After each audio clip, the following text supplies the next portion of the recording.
Vamos fazer a leitura da palavra do Senhor. Salmos 119, 9 ao verso 16. De que maneira poderá o jovem guardar puro o seu caminho, observando segundo a tua palavra? De todo o coração te busquei. Não me deixes fugir aos teus mandamentos. Guardo no coração as tuas palavras, para não pecar contra ti. Bendito és tu, Senhor. Ensina-me os teus preceitos. Com os lábios tenho narrado todos os juízos da tua boca. Mais me regozijo com o caminho dos teus testemunhos do que com todas as riquezas. Meditarei nos teus preceitos e às tuas veredas terei respeito. Terei prazer nos teus decretos e não me esquecerei da tua palavra. Perguntou se eu ia falar sobre a viagem, mas não vou falar. Senão os irmãos nunca mais tinham este sermão pregado hoje. Então não vou sequer tentar fazer justiça ao tempo que passei.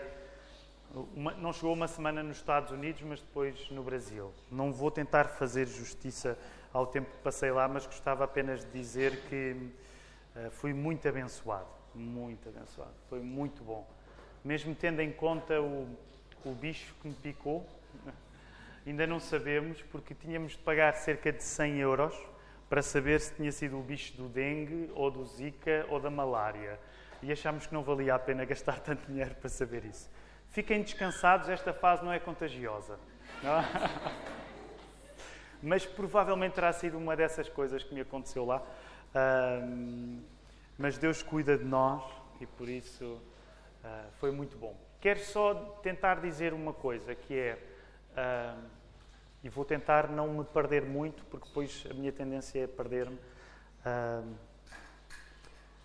O povo do Brasil é um povo muito generoso, muito generoso. Fui tratado lá como não mereço ser tratado em lugar nenhum. As pessoas... Deus criou pessoas diferentes em todo o lado do mundo. E eu acho que o gozo é esse, sermos diferentes. Mas é verdade que me toca bastante a generosidade, a simplicidade, a abertura. E então estive em vários lugares no Brasil, mas sentia sempre que era imerecidamente recebido. As pessoas ouvem com o coração aberto. Agora, não levem a mal o que eu estou a dizer. Eu não estou a dizer que aqui na Europa temos o coração fechado, mas de facto, comparado com o Brasil, temos. As pessoas ouvem os pregadores, vejam lá, é tão interessante. O pregador fala e a congregação reage. É impressionante. Não estava habituado a isso. As pessoas sentem coisas no Brasil, têm coração e sentem, exprimem sentimentos. É uma coisa fantástica. Não sabia que era possível ser humano dessa maneira.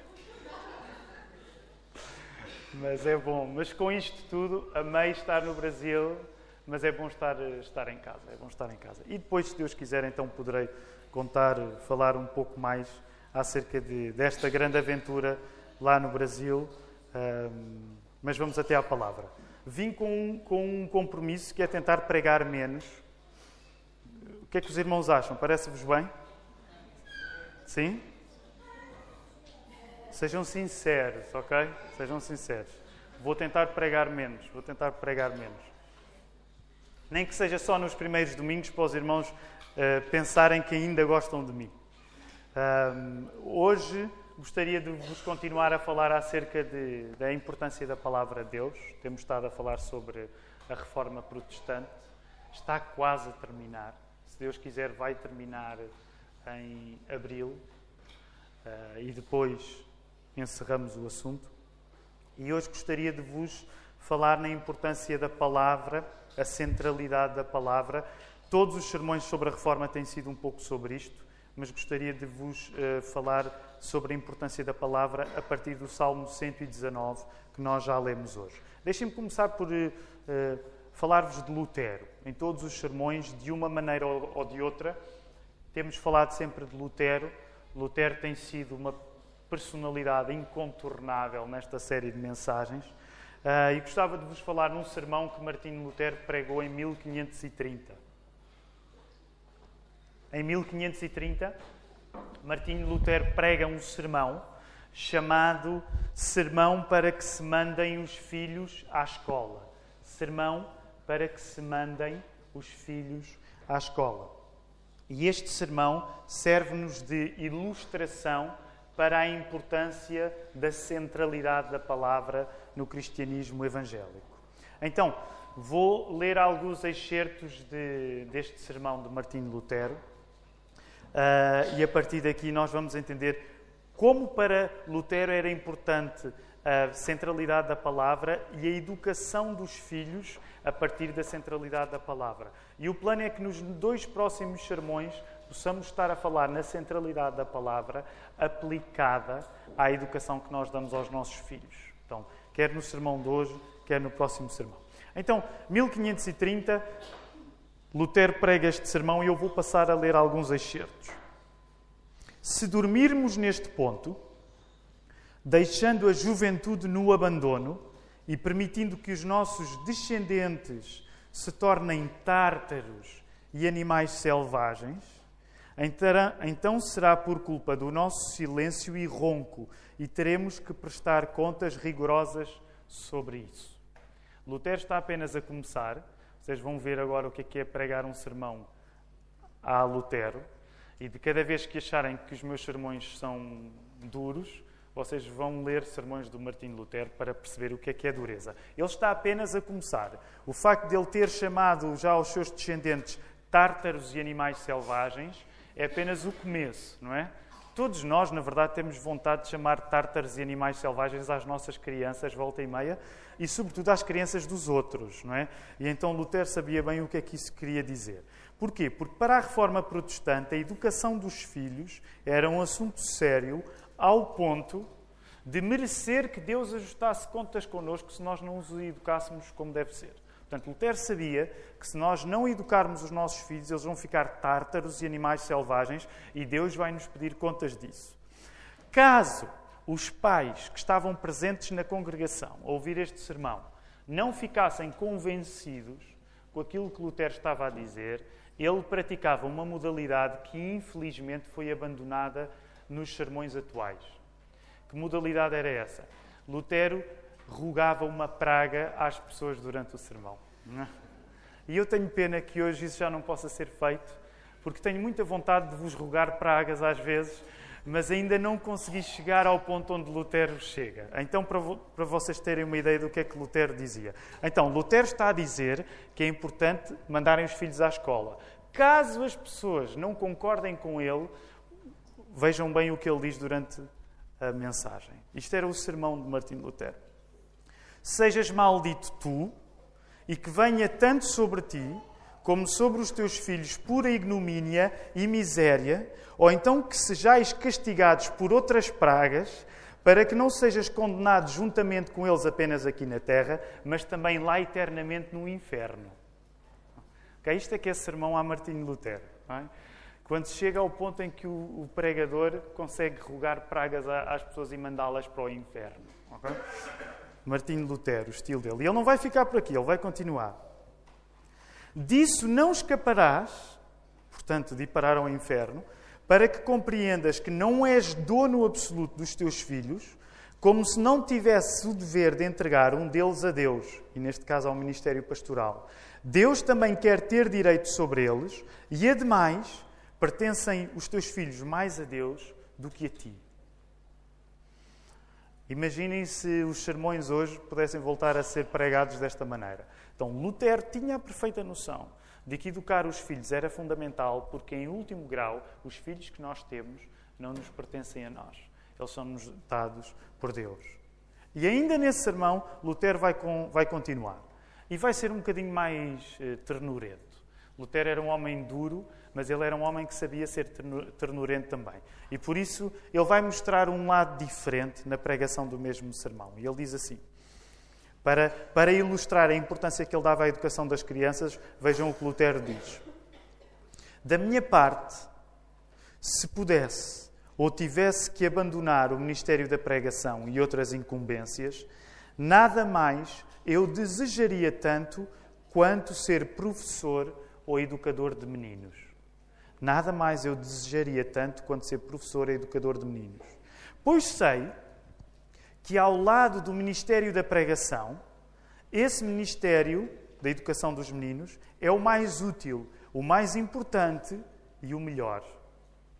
Inclusive, tenho dúvidas sobre qual destes ministérios é o melhor, pois é difícil domesticar cachorros velhos e converter velhacos empedernidos a que afinal se dedica o ministério da pregação. É uma boa definição para o ministério da pregação. Não é? Converter velhacos empedernidos, não é? Então, uma boa definição do ministério da pregação e que, curiosamente, no seminário não nos dizem isso quando nós vamos para lá. Não nos explicam que o ministério da pregação é domesticar cachorros velhos e converter velhacos empedernidos.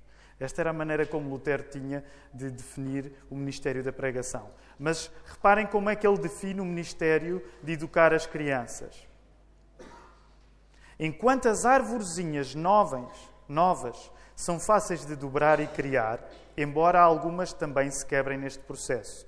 Sem dúvida, uma das virtudes mais elevadas na Terra é educar fielmente os filhos de gente estranha, coisa que muito poucos, quase ninguém, faz com os próprios.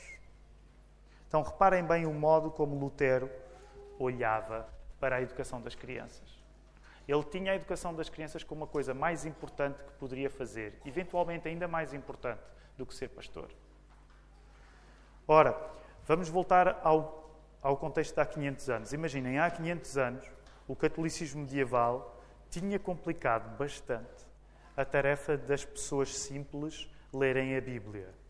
Para alguém ler a Bíblia, ele tinha de dominar filosofia, tinha de dominar a interpretação hermenêutica, línguas originais e tudo isso. A Bíblia não era um livro a que se chegava facilmente. A Bíblia era um livro a que apenas uma ínfima minoria poderia chegar. Tudo isto, que era ler a palavra de Deus, estava inacessível ao povo comum. Mas Lutero sabia uma coisa. A Bíblia existia como uma consequência de Deus se mostrar e não como uma consequência de Deus se esconder. A Bíblia existir não era porque Deus se escondia. A Bíblia existir era porque Deus se mostrava. Se antes da Reforma Protestante ler a Bíblia era um assunto apenas acessível aos grandes teólogos, depois da Reforma Protestante, ler a Bíblia tornou-se uma ocupação até para os cidadãos mais pequenos, até para os cidadãos mais novos. Isto foi uma revolução que é difícil de escrever em palavras. A Reforma alterou por completo aquilo que era o acesso à Bíblia. Antes da Reforma Protestante, apenas os teólogos, apenas as pessoas com posses, apenas as pessoas de alta poderiam, eventualmente, pensar na ideia de ler a Bíblia. Depois da Reforma Protestante, até as crianças leem a Bíblia.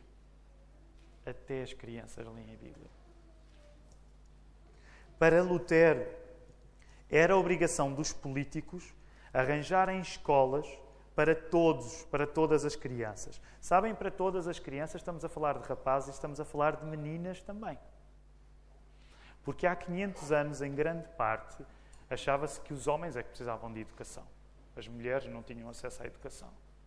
No entanto, Lutero sabia que ler a Bíblia era uma coisa que devia chegar a todos, às crianças pobres, às crianças ricas, aos rapazes e às meninas. Todos deveriam ter acesso à educação.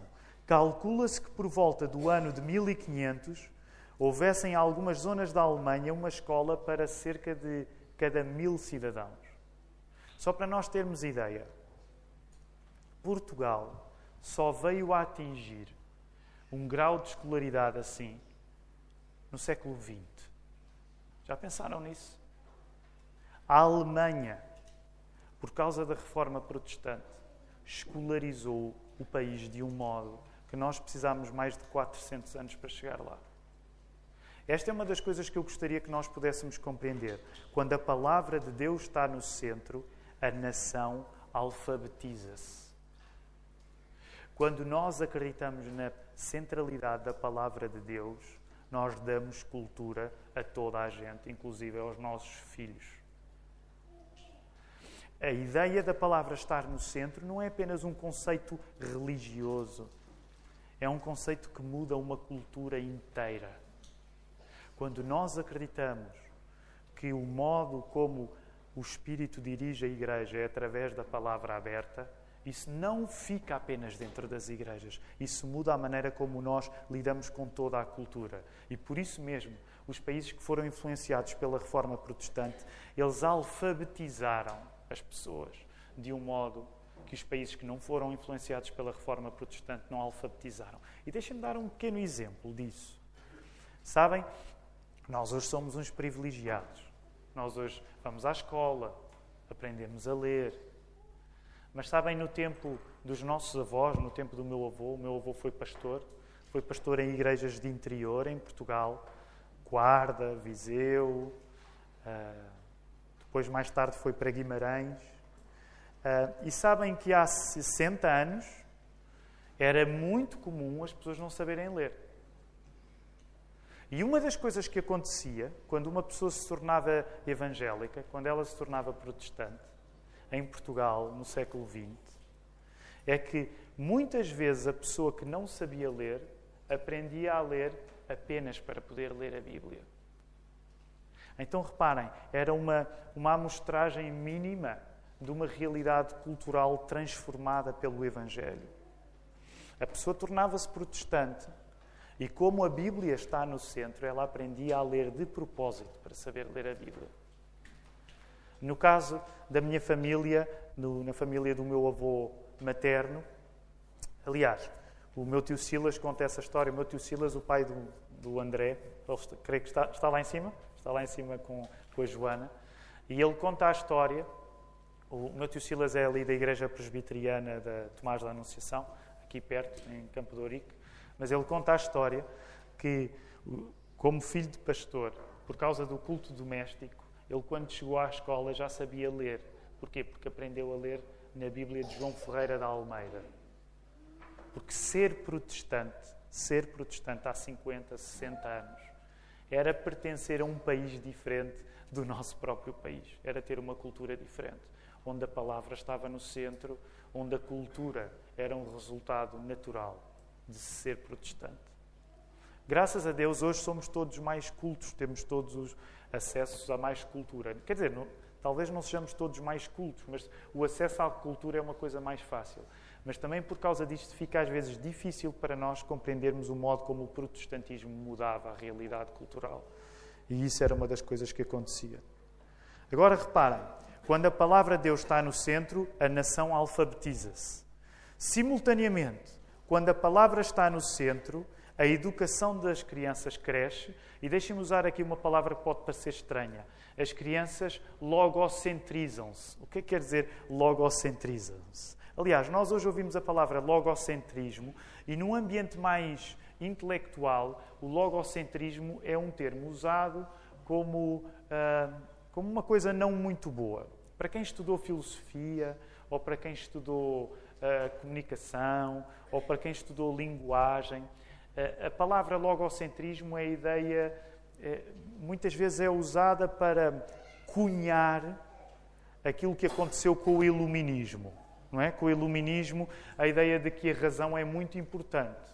Então, é possível que as pessoas usem a palavra logocentrismo para, num ambiente mais pós-moderno, desacreditarem a ideia de uma verdade absoluta.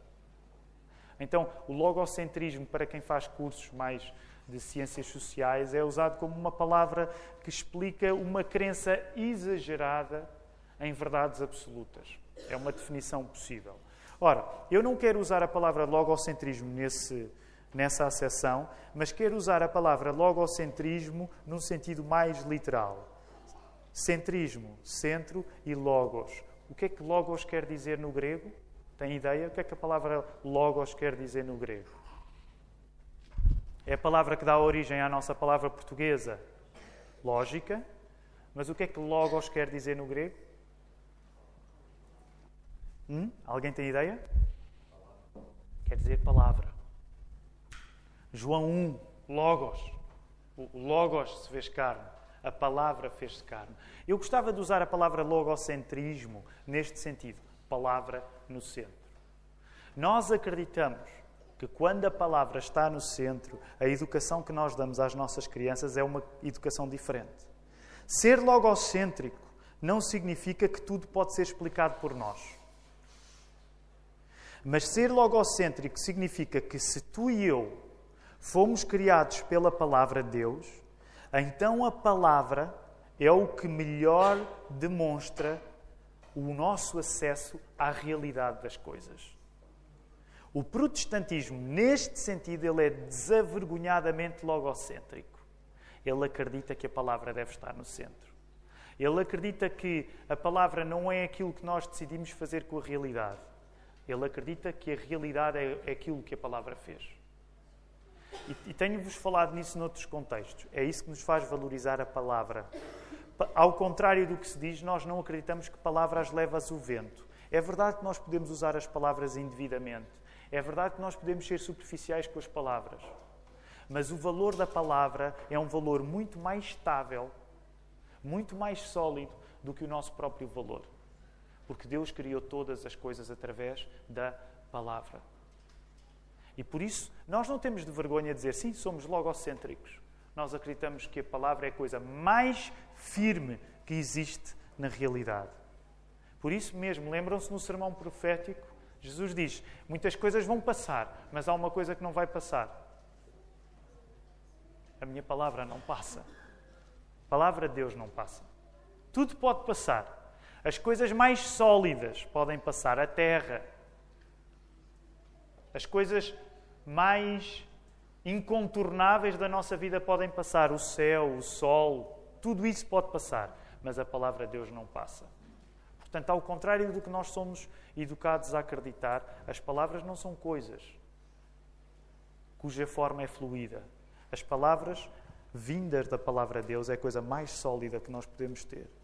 Por outro lado, uma educação que dá o centro à palavra ganha uma razoável reserva quanto à omnipresença da imagem. Tal como na cultura judaica do Velho Testamento, nós, cristãos protestantes, voltamos a emagrecer a dieta do que os nossos olhos comem para nos voltarmos para os ouvidos, porque são os ouvidos que são dirigidos pela palavra. Carl Trueman, um teólogo inglês que vive nos Estados Unidos, ele afirma que as igrejas reformadas voltaram a parecer salas de aula, como as sinagogas sempre foram. Sabem que essa é uma coisa interessante para quem chega e não conhece bem o contexto de uma igreja evangélica. A nossa disposição é intencional. E sim, se nós compararmos esta sala, esta casa de oração, com uma casa de oração católica, sim, aqui parece uma sala de aula. E sabem porquê? Porque é assim também que as sinagogas parecem. Porque o centro do culto nas sinagogas era a explicação e a pregação da palavra. E a reforma protestante, não voltando ao judaísmo, mas recupera a lógica do centro do culto do judaísmo. No sentido em que o centro do culto é a explicação e a pregação da palavra. Por isso é que as nossas casas de oração são despidas. Temos poucas imagens. Se falarmos imagens como a Igreja Católica usa, não temos sequer nenhuma. Mas é intencional, porque a adoração vem junto com a argumentação. E isso significa que o nosso culto, ele é mais orientado pelos ouvidos do que é orientado pelos olhos. Esta é uma maneira de simplificar diferenças entre catolicismo romano e protestantismo. O catolicismo romano, mais influenciado pela cultura grega, valoriza aquilo que se vê. O protestantismo, mais influenciado pela cultura hebraica, desconfia daquilo que vê. E é por isso que o nosso culto é virado mais para aquilo que os ouvidos ouvem do que para aquilo que os olhos veem. Não me entendam mal. Nós fomos criados à imagem de Deus. Portanto, cada ser humano tem a imagem de Deus. Nós temos olhos para reconhecer isso. Nós valorizamos o rosto porque o rosto é sagrado enquanto expressão da nossa semelhança a Deus. Os olhos são importantes. Mas nós, tal como os judeus, nós desconfiamos dos olhos. Porquê? Porque são os olhos que se deixam enganar e são geralmente os olhos que vão atrás da idolatria, da beleza das coisas. Lembram-se aquele episódio tão bonito em que Moisés já tem uma amizade tão grande com Deus, não é? E o que é que Moisés pensa? Deus, já somos amigos há tanto tempo. Eu estou a parafrasear, ele não disse assim. Mas Moisés pensa assim, Deus, nós temos esta amizade já tão antiga, dá para eu poder ver o teu rosto? Já caminhámos tanto, não é? Continuamos nestes blind dates, não é? Dá para eu poder ver o teu rosto? E o que é que Deus lhe disse? Para tu não achares que eu te trato mal, eu vou-te deixar ver alguma coisa. Mas tu vais ficar escondidinho e sabes o que é que vais ver? E o que é que Moisés viu de Deus, lembram-se? As costas. É o sentido do humor de Deus. Porque Deus sabe que os nossos olhos não são, neste sentido, tão fiáveis como os nossos ouvidos. E por isso mesmo é que do Velho Testamento até ao Novo Testamento, aquilo que se vê é importante, mas é importante nós não confiarmos inteiramente naquilo que vemos. Agora, reparem, tentando aplicar isto às nossas crianças. Isto significa que a educação que nós vamos dar às nossas crianças, quando somos cristãos evangélicos, hoje vai ser uma educação bem complicada. Porquê? E eu para a semana vou tentar expandir mais este assunto. Porque nós vivemos hoje num contexto de olhos. Só dá olhos. Deixem-me dizer assim, é uma oculolatria. Os irmãos sabem onde é que eu vou chegar. Sabem, no Brasil não existe a palavra ecrã. Então eu dizia ecrã e as pessoas ficavam a olhar para mim. Aliás, foi uma coisa maravilhosa. 70% ninguém entendeu o que é que eu estava a dizer lá no Brasil. E por isso é que eles me amaram. Tiveram de se relacionar comigo, não através do entendimento, mas só através do amor. Eles não percebiam nada do que eu dizia. E por isso é que já me convidaram para ir lá outra vez, para me continuarem a amar. Não, mas a palavra ecrã não existe no Brasil. É tela. E então alguém disse que ecrã provavelmente vem do francês, e eu nunca tinha pensado muito nisso. Mas isso foi uma das coisas que conversámos lá também e que gostaria de falar convosco. Os irmãos sabem, já me conhecem. Então aqueles que já me conhecem bem. Sabem que uma das coisas hoje difícil na educação dos nossos filhos é que, de facto, nós queremos dar uma educação centrada na palavra, nós vamos ser pais impopulares. E, queridos irmãos, eu vou-vos dizer uma coisa que alguma vez disse no Brasil. Aliás, é uma grande frase de um irmão brasileiro, o irmão Edvânio. E ele diz uma frase muito sábia, que é: a vida é dura. A vida é dura.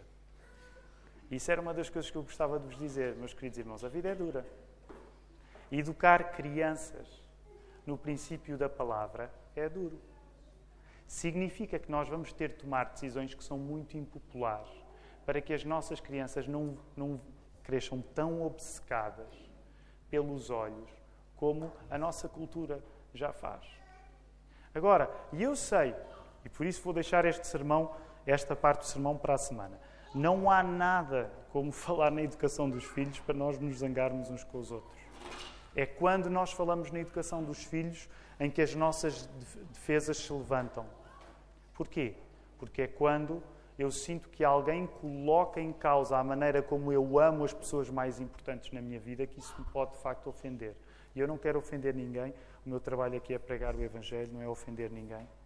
Mas uma das coisas que vos quero dizer é que a vida é dura e educar crianças guiadas pelos ouvidos é difícil num contexto de ecrãs, ecrãs, ecrãs, ecrãs, ecrãs. Sabem, o que eu tento explicar aos nossos filhos é que a vida é dura e que, portanto, se eu os educar baseado na realidade que a vida é fácil, estou a mentir, estou a educá-los mal. E a segunda coisa que eu tento, eu e a Ruth, de alguma maneira, ainda não sabemos bem, os nossos filhos são novos, mas que é que eles possam compreender os princípios porque nós tomamos algum tipo de decisões que possam ser difíceis para eles. Agora, deixem-me dizer isto, estou-me a afastar um pouco da pregação, mas queria dizer-vos isso. para também tirar um peso de cima de nós. Se alguém educa os filhos na convicção de que os vossos filhos vos vão compreender sempre, vocês vão a caminho de grandes desilusões. Nenhum filho vai compreender sempre os pais. Sabem o melhor que pode acontecer em relação a nós, que somos filhos, em relação aos nossos pais? Não é nós compreendermos sempre os nossos pais, mas é nós percebermos a razão porque eles fizeram coisas que nós não compreendemos. Isso é um pouco diferente. Eu acho que é impossível um filho compreender sempre o pai, as decisões que os nossos pais tomaram, mas se eu compreender a razão porque ele tomou decisões que eu não consegui aceitar bem, já pode ser uma ajuda um pouco melhor. Eu teria de elaborar melhor este pensamento, isto não está muito claro na minha cabeça ainda, mas essa era uma das coisas que eu vos queria animar enquanto pais, chamados a uma tarefa bem complicada, que é educarem os vossos filhos na preponderância da palavra. Sabem, eu acho que é difícil. A esperança que eu tenho é que depois, daqui a uns anos, depois do deserto ter sido atravessado, os meus filhos possam saber perdoar-me a mim e à Ana Ruth em função dos princípios que nós seguimos. Agora, qualquer pai vai precisar de ser perdoado pelos filhos. Se nós educamos os nossos filhos a achar que eles não vão precisar nos perdoar, só nos vamos dar pior. Agora, os nossos filhos podem nos perdoar se nós tivermos procedido de acordo com os nossos princípios. Muito mais difícil é que os nossos filhos nos perdoem se nós não tivermos procedido de acordo com os nossos princípios. E sabem, eu creio que é isto que grande parte das vezes nos dificulta na vida. É que nós não educamos os nossos filhos de acordo com os nossos princípios. Nós demos-lhes princípios que na prática não serviram para nós os educarmos. Agora, palavra de ânimo. Quero-vos dar palavra de ânimo e não palavra de tristeza. É difícil educar filhos numa cultura da palavra, mas é possível. E reparem, Salmo 119, voltando aqui ao texto bíblico muito rapidamente para algumas pistas breves. Salmo 119, versos 9 a 16. Logo no verso 9. De que maneira poderá o jovem guardar puro o seu caminho? Observando segundo a tua palavra, diz o verso 9. A palavra é a solução para um caminho direito. E o verso 11 atinge uma profundidade única. Diz assim: guarde no coração as tuas palavras para não pecar contra ti. Uma das expressões alternativas a este texto é escondo. Escondo a palavra no meu coração. Sabem, esconder no coração significa tornar a palavra tão íntima no nosso interior que ela se torna uma segunda natureza. A ideia de esconder é a palavra fica tão cá dentro que se torna uma segunda natureza. É chegar a um ponto em que não somos apenas nós que conhecemos a palavra, é a palavra que nos conhece a nós como nenhuma outra coisa. A palavra fica de tal modo interiorizada em nós que já não dá para distingui-la da nossa própria intimidade. O pastor Tim Keller ajuda-nos a entender como podemos tornar a palavra de Deus como uma segunda natureza em nós. Uma segunda natureza em nós. Duas maneiras: meditação e memorização. Deixem-me perguntar-vos rapidamente. Vocês meditam na Bíblia? Meditas na Bíblia? O que é meditar na Bíblia? Não sei, mas talvez uma definição possível seja dizer assim: meditar na Bíblia é aquilo que nós fazemos quando não precisamos de cumprir nenhum dever, mas quando temos prazer em ler a Bíblia. E estamos lá por prazer. Tu consegues ler a Bíblia assim por prazer? Não estás a cumprir o teu plano de leituras da Bíblia num ano? Não estás a preparar um sermão? Não estás a fazer o teu tempo devocional? Meditar. Estás lá por prazer. Ninguém está a ver o que tu estás a fazer. Meditar tem um pouco a ver com isto. Tu vais lá porque amas ler a Bíblia. Isso acontece muitas vezes na tua vida? Ler a Bíblia porque queres ler a Bíblia. Segundo aspecto, memorizar. Então, meditar na Bíblia faz-nos ter a palavra como uma segunda natureza. Memorizar a Bíblia. Costumas memorizar a Bíblia? Sabem, uma das coisas bonitas acerca de memorizar a Bíblia é que quando a Bíblia é memorizada, ela torna-se para nós uma segunda natureza e de repente nós somos capazes de reagir a situações do dia a dia com o vocabulário que nós fomos buscar à memorização da Bíblia. A Bíblia começa a fazer parte de nós como uma segunda consciência. O texto já foi tão interiorizado que nós, em circunstâncias onde normalmente não o aplicaríamos a Bíblia, nós aplicamos.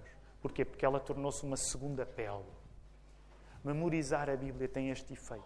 Deixem-me dar o exemplo típico que costumo dar. Por exemplo, para aqueles que gostam muito de música, não é? Quando nós gostamos muito de um músico, é fácil para nós memorizarmos letras. Quando tu gostas muito de um artista, esse artista tem capacidade de dar sentido a momentos da tua vida que, aparentemente, não estavam relacionados com a música deste artista. Sei lá, para os fãs de Bob Dylan na casa, não é? Nós conseguimos, em qualquer situação da vida, lembrar-nos de uma linha, de uma letra do Bob Dylan ou do Leonard Cohen, por exemplo. Porque em qualquer situação da vida, nós já mergulhámos tanto na arte destas pessoas que em qualquer situação da vida, em situações que não têm nada a ver, os poemas e a poesia deles atingiram-nos de um modo tão profundo que nós somos capazes de aplicar o poema e a poesia deles a circunstâncias da vida. A mesma coisa acontece quando nós memorizamos a Bíblia. A coisa já ficou tão interiorizada, tão entranhada em nós, que nós somos capazes de aplicar. A memorização da Bíblia tem a ver com isto. Tim Keller diz assim: devemos trabalhar as verdades das Escrituras nos nossos afetos até que estas verdades moldem os nossos amores, esperanças e imaginação. Jesus foi o maior exemplo disto. Nos seus piores momentos, quando está a ser abandonado, traído e morto, Jesus cita a Escritura. Já pensaram mesmo quando ele diz: meu Deus, por que me desamparaste? Ele está a citar o Salmo 22:1. A maneira que o pastor Tim Keller tem para descrever isto é dizer assim: Jesus transpirava a Bíblia.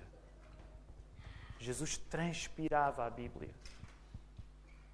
Em todas as circunstâncias, até nas mais negativas, ele falava com a linguagem da Bíblia. Agora reparem, se Jesus, que era a palavra encarnada, sentia a necessidade de usar a palavra escrita para dar som aos momentos mais difíceis da vida dele, como é que nós nos damos ao luxo de não usar a Bíblia para os momentos mais importantes da nossa vida? Se Jesus, que era Deus, palavra encarnada, usava a palavra escrita para dar sentido aos melhores e piores momentos da sua vida, como é que nós nos damos ao luxo de não usar a Bíblia? Já viram uma das coisas que mais nos prejudica, e contra mim falo, é um peso. Uma das coisas que mais me prejudica é esta coisa irritante e infantil de querer ser criativo em todos os momentos da minha vida. Nós temos uma obsessão pela nossa autenticidade, que achamos que se usarmos as palavras de outra pessoa, isso nos desprestigia. Que grande estupidez. Já viram que ganhamos a capacidade de sermos autenticamente, de estarmos, vez após vez, autenticamente errados. Mas como somos nós que estamos a dizer as nossas próprias palavras, achamos que isso de alguma maneira é melhor. Mesmo já pensaram isso? Quando alguém nos pergunta alguma coisa ou quando vamos partilhar alguma coisa na internet, nós queremos ter sempre uma coisa criativa ou original para dizer. Sabem? Não há nada tão pouco original como querer ser original. A coisa mais enfadonha. E eu sei, conheço bem essa tentação. Queremos sempre ser criativos, dizer a coisa de uma maneira especial. Já viram que Jesus transpirou a Bíblia nos momentos mais difíceis da vida dele? Para Jesus não era um problema ele estar a usar palavras da Bíblia. Sabem porquê? Porque as palavras da Bíblia não passam. E, no entanto, nós estamos sempre a querer ser criativos, não usando as palavras da Bíblia para falar da nossa vida. Terminar, 2 conselhos muito breves, e depois vamos tomar a ceia do Senhor. Vamos rapidamente até à carta de Tiago. Apóstolo Tiago. Conselhos breves. Este sermão pergunta se tu transpiras a Bíblia. E tu transpiras a Bíblia? A ideia é que nós possamos transpirar a Bíblia.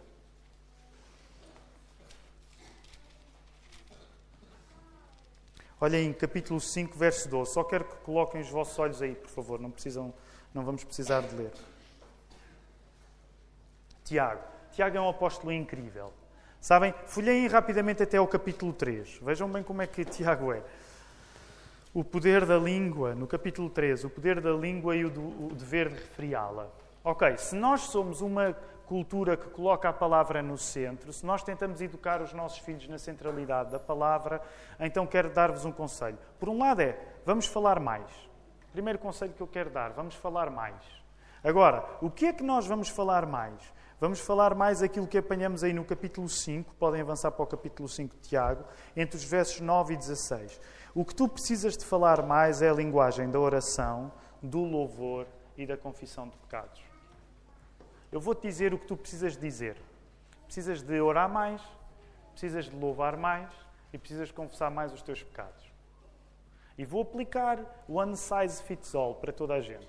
Eu acredito que estou a falar por mim também, eu oro de menos, eu confesso de menos os meus pecados e eu louvo de menos. Eu preciso de orar mais, preciso de louvar mais, preciso confessar mais os meus pecados. Agora, isto é uma coisa que nós, todos, enquanto cristãos, precisamos. Precisamos usar mais a nossa língua para isto. Para orar mais, para confessar mais os nossos pecados e para louvar mais. Agora, um conselho pela negativa. Fala menos. Okay, centralidade da palavra. Fala mais, fala menos. E esta é uma parte bem difícil para mim. Eu disse que ia pregar um sermão mais curto e já menti à vossa frente. Portanto, estamos em santificação contínua uns com os outros. Mas sabem que uma coisa que eu gostaria de vos encorajar nesta manhã é fala menos. Fala menos. Não te queixes uns dos outros. Não se queixem uns dos outros. Olha aí no verso 9, capítulo 5. Irmão, não vos queixeis uns dos outros para não ser julgados. Eis que o juiz está à porta.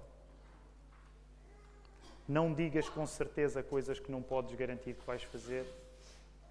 Há aí uma crítica que Tiago faz aos planos que nós fazemos e que não podemos garantir que os vamos fazer. Deus não é contra que façamos planos, mas é contra que nós façamos planos baseados na nossa força. Se Jesus transpirou a Bíblia, eu gostaria que nós pudéssemos transpirar a Bíblia falando mais, colocando a palavra no centro para orar mais, para confessar mais os nossos pecados e para louvar. E deixem-me dizer que possa ser um desafio durante esta semana. Tenta falar menos. Depois vai ler o capítulo 3 do apóstolo Tiago. Tiago é muito exagerado e ele tem razão. Ele é certo no seu exagero. Mas Tiago vai pintar um quadro bem negro daquilo que nós fazemos com a nossa língua. Sabem, eu acho que nós falamos demais. Eu falo demais. Que a centralidade da palavra nos faça falar a coisa certa e calar a coisa certa também. Que o Senhor nos ajude.